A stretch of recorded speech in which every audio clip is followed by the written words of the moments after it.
I really don't like time change weekend. I never have liked it, and I don't like the whole concept of it. It's never been good for people who work at the church. And so yesterday, I was thinking to myself, I'm gonna get ahead of the curve here. I'm gonna get ahead of the curve.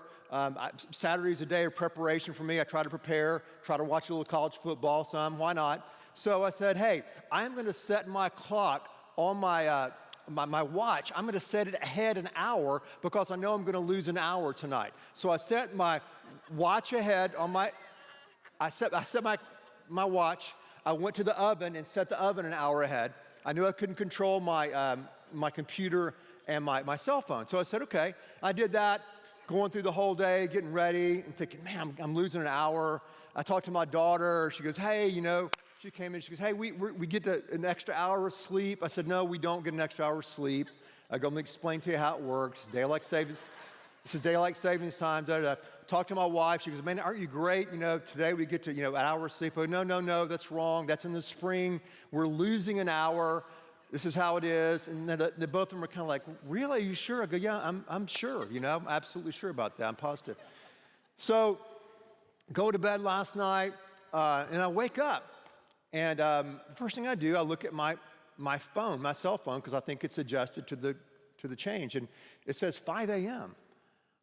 And then I looked at my watch right beside it, and it said 7. And I said, that's crazy. I go, something's wrong with my cell phone. So I go downstairs. It's true. I go downstairs and give me some coffee and stuff there, and then look at my cell phone. I go, it's crazy. I'm gonna turn my phone off and reboot it. It hasn't clicked yet, And so I did it, and it said 5:10 a.m. So I'm gonna go check the oven and see what time it says on my oven. And it said 7:10 a.m. I go, what is going on? I said, okay, I know I'm right. I'm gonna get my laptop. I'm not making this up. I get my laptop out. I look in the little corner there, and it says 5:15 a.m. I go, this is crazy. So finally I Googled it. I Googled daylight savings time 2018 time change, and sure enough, at that moment, I realized I was wrong. I was off not an hour, I was off 2 whole hours. And I'd convinced my wife, I'd convinced my daughter, sincerely convinced them, because I'm in the persuasion business, that this is reality, okay? I'm telling you how it is. So I thought about that in light of last Sunday. If you remember last Sunday, we talked about how often we believe lies. We believe things that aren't true, right? We do. And these lies can kind of get into our minds and get into our hearts, whether it's a time change, time zone lie, which is a minor lie. I recovered from that barely today.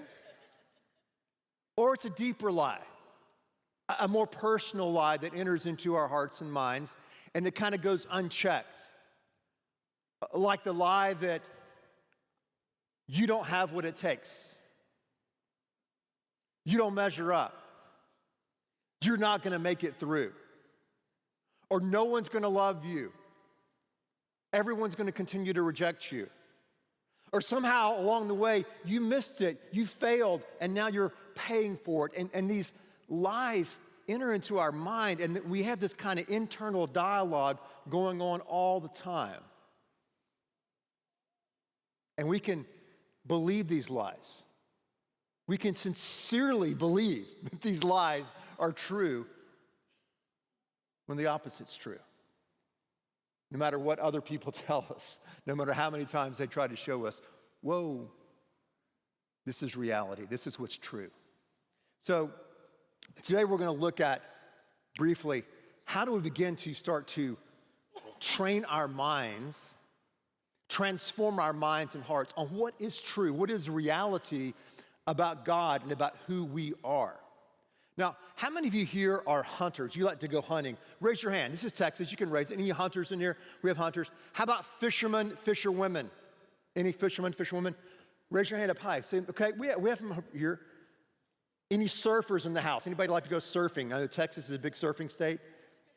Thank you, Sam, from California. So, yeah, we have a couple of those. So, it's interesting if you're a hunter, if you're a fisher, and even if you're a crazy surfer, people like to know, do you have a secret spot?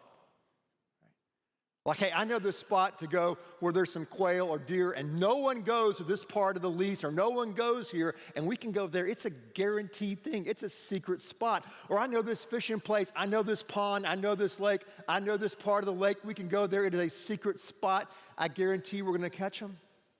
Or there's this wave. It breaks in a certain place. No one knows about it. It's not on the internet, and we can go there. Guarantee we'll catch some waves. It's a secret spot. Well, today I want us to look at a secret spot I believe that God gives to each and every one of us. It's a secret spot. It's an opportunity that we have to deal with these lies that are rolling around in our minds.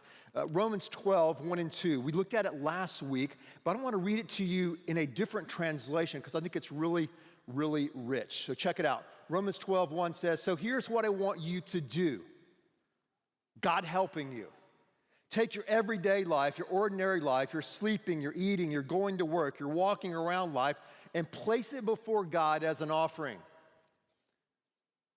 God, here's my job, here's the meeting that I have on Tuesday, here's my homework, here's my test, here's my career, here's my relationships. God, I just place that before you as an offering.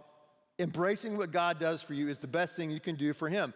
Don't become so well adjusted to your culture you fit into it without even thinking. Don't let the lies of the culture, the lies you may tell yourself, jam you. Instead, fix your attention on God. You'll be changed from the inside out. Readily recognize what he wants from you and quickly respond to it. Unlike the culture around you, always dragging you down to its level of immaturity, God brings out the best in you and develops well-formed maturity in you. We can't allow the lies to permeate and to grow and to fester in our lives because lies become lifestyles. And we've got to be very intentional. We've got to be very proactive in getting these lies out of our hearts and minds and getting the truth inside of us so that we can be transformed and it can affect every aspect of our life. How do we do that? Remember I told you that Jesus gives us a glimpse of a secret spot. We see it in the Gospels. We especially see it in the Gospel of Mark, which I find interesting. So the Gospel of Mark, unlike the other three Gospels, is a gospel of action. I mean, it is action. It's go, go, go. Let's get the details. Let's get to the important part. Let's get to the power. Let's get to the healing. Let's get to the cross. Let's get this thing over with, okay? Let's get on with it. So in the Gospel of Mark, 39 times you have the phrase immediately or at once. So we see Jesus as a man of action. He is taking action. He is engaging in life. He's engaging with others. He's training his people, his disciples. He's equipping them. He's pouring his life into them. He's speaking to the crowd. He has 3 years to accomplish his mission, and he is flat getting it done. And Mark really gives us that feel of that pace of how fast Jesus moved. But also, in the midst of the speed of his life and his mission, in the midst of the stress, in the midst of the problems that were crowding in on him, Mark will also put in these small little verses that reveal this secret spot. Mark 1:35 says, very early in the morning, while it was still dark, Jesus got up, left the house, and went off to a solitary place where he prayed. Someone has said, if you win the morning, you win the day. He got up before it was light, while it was dark, to have a time of solitude alone with God. And then look at Mark chapter 6. Immediately, there's that word, immediately, Jesus made his disciples get into the boat, go ahead of them to Bethsaida, while he dismissed the crowd, and after leaving them, he went up on a mountainside to pray. That's a secret spot. It's a secret spot of solitude. We've been looking at mountaintops and mountaintop experiences, and when God meets us at the mountain and dealing with life in the valley, and sometimes when we get in the ditch and what do we do next? We can see Jesus today takes us to this secret spot, to this place of solitude on the mountain in order to engage with the Father. The secret spot of solitude. Henry Nouwen, who's a professor at Yale and Harvard and spiritual director, said this about solitude. He said, solitude is the place of the great struggle and the great encounter. The struggle against the compulsions of the false self, the lies, and the encounter with the loving God who offers himself as the substance of the new self. If we're to deal with these lies that we tell ourselves, these lies and these stories and these narratives that get into our hearts and get into our minds, then we've got to follow Jesus to the mountainside, to the secret spot.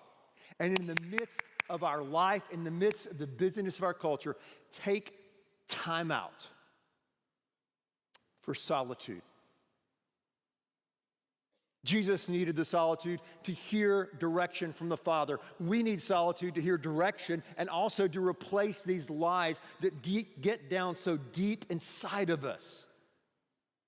Especially when we're facing such opposition, especially when we're facing suffering, especially when we're facing situations that are inexplicable. It's absolutely necessary to have these moments every day. Early in the morning, if you can do that, these times of solitude. When we encounter God, when we take off these false selves, these masks, these lies, and say, God, replace these lies in my mind and my heart with your truth. And we do that day after day. Then it becomes the air that we breathe. We realize our need that we have to go to God. And sometimes when you practice solitude, you have that time every morning or that time every lunch or every night before you go to bed, whenever you can carve out those moments of solitude. And I realize it changes in different seasons of your life. If you're a mom with little babies and little kids, I mean, that's a whole nother deal. Another challenge. But in different seasons of our life, we desperately need these moments, these times of solitude, to get alone with God and to say, God, show me what I'm believing that's wrong, that's incorrect, that's negative, that's impacting my relationships, my marriage, my friendships, my job, what I'm doing at school. Show me, God, what's wrong so I can live in the truth. I want to live in the reality that you have for me. And I know that that truth will set me free. That truth will allow me to do what you've called me to do at this time in my life. It's a secret spot of solitude. We all need it. We need that balance of solitude and community. Community and solitude. That's how God set it up. And he invites us to this moment. He invites us. He gives us an open door. He gives us the freedom to find those moments of solitude every single day. It's awesome. So, It's time. It's time that we follow God or continue to follow him in our moments, in our times of solitude, in our times of connecting through community. Would you pray with me? God, I thank you. I thank you so much, Lord, for this invitation we have every single day. Today, Sunday, tomorrow, Monday, Tuesday, to find time, God, whether it's way early in the morning or whatever we can, God, you give us the opportunity to enter into these moments, these encounters with you through solitude. God, may we do that. Lord, I thank you that it's an invitation for us. God, I thank you for our times of community. God, you've not designed us to live on an island, but you've also designed us, God, to connect with others. And Lord, I pray right now that during this time of invitation, if there are people here today who say, hey, we want to join second, or I want to join second, I want to connect, I want to be a part of the community, and God, you're leading them to do that. God, may they stand and walk down front today, right now. That's our prayer. Thank you for this chance to follow you and to respond. We ask these things in Jesus' name.